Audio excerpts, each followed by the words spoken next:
Assalamualaikum warahmatullahi wabarakatuh. Perkenalkan, nama saya Ferry Lupalgi dari kelompok 3. Dan saya Rizvina Amelia. Dan teman saya Temeli. Saya Naima Sansabila. Dan saya Novita. Di sini kami akan menjelaskan apa itu inovasi berkelanjutan dan apa itu Grand Innovation. Pertama-tama, apa itu inovasi berkelanjutan? Inovasi berkelanjutan adalah upaya menciptakan solusi yang kreatif, yang tidak hanya mengutamakan kemajuan suatu bisnis, tetapi juga mengutamakan berbagai aspek lingkungan, sosial, dan perekonomian untuk menciptakan nilai tambah jangka panjang, bukan hanya untuk perusahaan, namun juga masyarakat dan lingkungan secara seimbang. Apa itu Green Innovation? Inovasi yang berfokus pada peningkatan lingkungan dan efisiensi sumber daya. Inovasi ini memberikan solusi energi terbarukan seperti tenaga surya dan angin, hingga solusi pengelolaan limbah canggih dan material ramah lingkungan.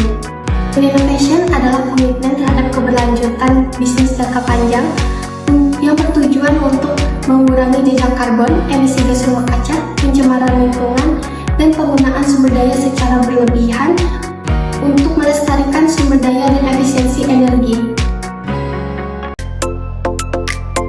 Pentingnya Green Innovation bagi bisnis yaitu untuk memenuhi tuntutan regulasi yang semakin ketat dan konsumen yang semakin sadar akan pentingnya menjaga lingkungan. Inovasi yang berfokus pada keberlanjutan tidak hanya membantu perusahaan dalam memenuhi tuntutan regulasi lingkungan, tapi juga menciptakan nilai tambah yang dapat meningkatkan daya saing. Dengan demikian, perusahaan perlu terus mendorong inovasi hijau sebagai bagian dari strategi jangka panjang untuk memastikan keberlanjutan dan pertumbuhan yang berkelanjutan di era yang semakin memperhatikan isu lingkungan. Lalu, apa itu ekonomi sirkular?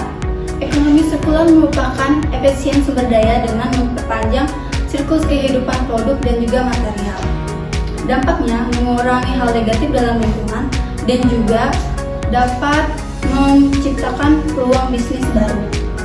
Hal ini dengan cara mendaur ulang penggunaan produk dan juga desain produk. Contoh penerapan ekonomi sirkular dalam beberapa industri. Contohnya, industri fashion menggunakan bahan daur ulang untuk memperpanjang umur pakaian melalui perbaikan dan penjualan kembali. Contohnya seperti brand Shein yang memiliki program untuk pengumpulan pakaian bekas di seluruh tokonya. Pakaian dikumpulkan menjadi didaur ulang dan menjadi produk baru. Kedua, industri elektronik memperbaiki gadget yang rusak menggunakan komponen bekas untuk membuat produk baru.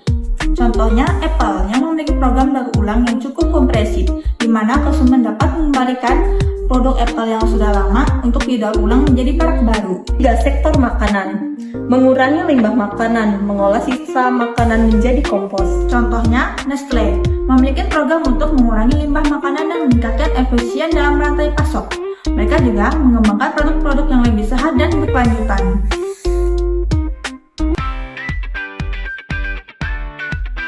Kita sampai kepada prinsip-prinsip ekonomi sirkular secara umum yang terdiri dari, yaitu yang pertama, desain untuk daur ulang. Sebuah produk itu dirancang agar dapat mudah dibongkar dan dapat didaur ulang. Dan yang kedua, perpanjangan umur produk. Sebuah produk dirancang agar lebih tahan lama dan dapat diperbaiki. Dan yang ketiga, penggunaan kembali. Produk digunakan kembali dalam bentuk yang berbeda. Kesimpulannya, Grand Innovation merupakan salah satu pilar penting dalam inovasi berkelanjutan.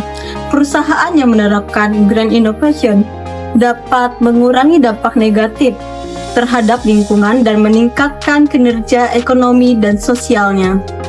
Dengan inovasi berlanjutan dan Grand Innovation, perusahaan dapat meningkatkan daya saing bisnis jangka panjang dan mendorong akses ke pasar yang lebih luas serta menjadi kunci keunggulan kompetitif. Bingung deh mau kuliah di mana? Iya, aku juga bingung kuliah di mana. Masuk UMTR aja di Fakultas Bisnis dan Informatika. Emang kita ada kerja apa aja, Kak? Di Fakultas Bisnis dan Informatika, di fakultas kita ada 4 prodi, yaitu Ilmu Komputer, Sistem Informasi, Bisnis Digital, dan Manajemen. Suara siapa tuh? Ayo cepetan daftar di gelombang 3 dari tanggal 1 sampai 15 Agustus 2025. Jangan lambat. Suara siapa sih itu?